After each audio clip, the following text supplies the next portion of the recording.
So there is a culinary historian by the name of Michael Twitty who's black, homosexual, and Jewish. And what I would like, I was made aware of him originally because I follow a channel called Townsend's and Sons, and it's a historical reenactor that cooks food. Now, what I want to point out is this: Michael Twitty actually is controlling the narrative, and this is the thing: if you allow people that are black, homosexual, and Jewish to go unchallenged and state things that they state unchallenged, it controls the narrative. Not enough white people are into traditional foods or into traditional culture or actually are American identitarians. Many, quote, white supremacists call themselves white supremacists. All that matters is race. They don't take into consideration the need to embrace American identitarianism and identify as a white American. Like, for example, you need to take into consideration when our ancestors came here from Europe, they didn't come here because Europe was great. They were all traders to, especially to Britain, but they were all traders to their homelands when they came here. Initially, not the ones that came in later in the late 1800s that were basically usurpers of the productivity and the usurpers of the jobs and of the resources that were created by our ancestors, the people that came here from Great Britain, from Germany, from places like that back in the 16 and 1700s. But what I want to point out also is there's a guy named Valter Longo who wrote a book named The Longevity Diet, and I'm not going to get too much into that right now because I'm going to be reviewing his book. I read it. Now, in Valter Longo's book, The Longevity Diet, he explains that you should eat foods using this book. Eat foods that are the foods that your ancestors consumed, but which are, health-promoting foods. And what we need to take into consideration is epigenetics. You can't sustain a great and powerful nation on Skittles, soda pop, and potato chips. And you can't reunite. This is the thing. What people don't grasp is you can't get in touch with your ancestors by not having the same epigenetic response or similar epigenetic response. Not the same, because we want to be healthier than our ancestors. We want to live 100+ years. That's the goal of, that should be one of the goals of the movement that I would call American identitarianism, is to do better than our ancestors did, of course. That's the goal of America. However, you're not getting that same, what's funny is, for example, there's a study of the Zulus in Africa that some of them embraced the Western diet and some of them stayed on the Zulu diet. And the ones that embraced the Western diet of, basically refined foods looked like crap. And the reason why is because their epigenetics were not expressed the same way as the others. Now, epigenetics is basically the way your DNA is read. Now, you can supplement, and I recommend, but again, I'm not telling anybody to do anything when it comes to health advice.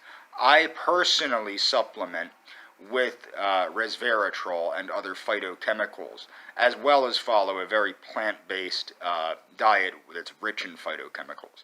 But my point is while we do not consume a traditional diet, and we do not understand traditionalism at all, most Americans don't understand there is American food. And that's one thing that's actually interesting that Michael Twitty points out, is there is the naturalized cuisine of the United States, which he overemphasizes the black role in that, because it's not really true that blacks played that much of a role in this. Yeah, there's food ingredients and things like that, but I am going to leave links to his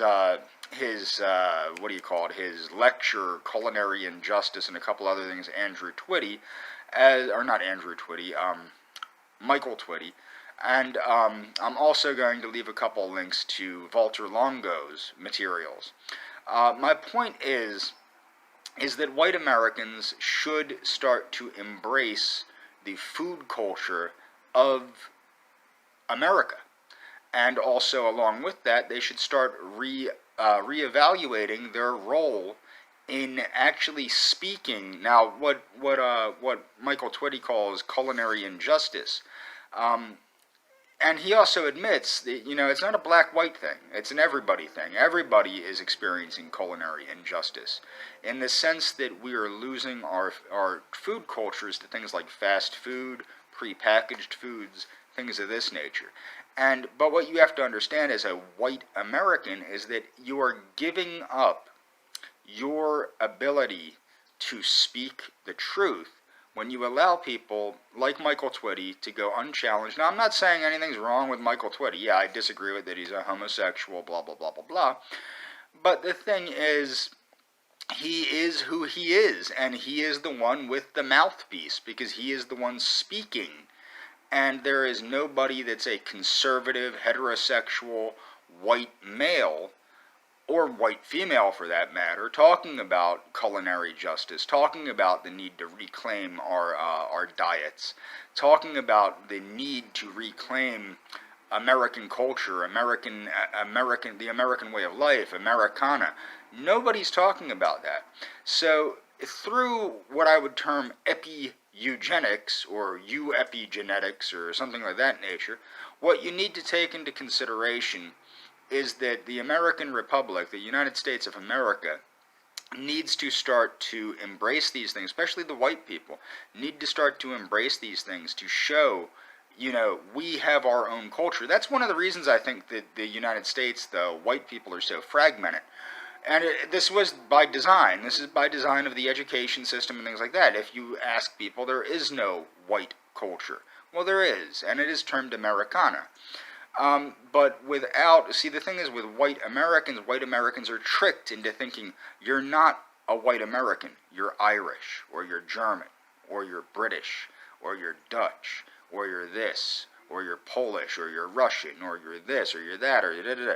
No, there is a distinct white American culture, and that is why the term white is primarily used. It more or less originated in the United States because it was a way to differentiate us from the Native Americans and the blacks, and also from the Europeans, from which our ancestors came from the Europeans, but by being acted upon by epigenetic means, such as diet and lifestyle, which was a forced lifestyle in the Americas.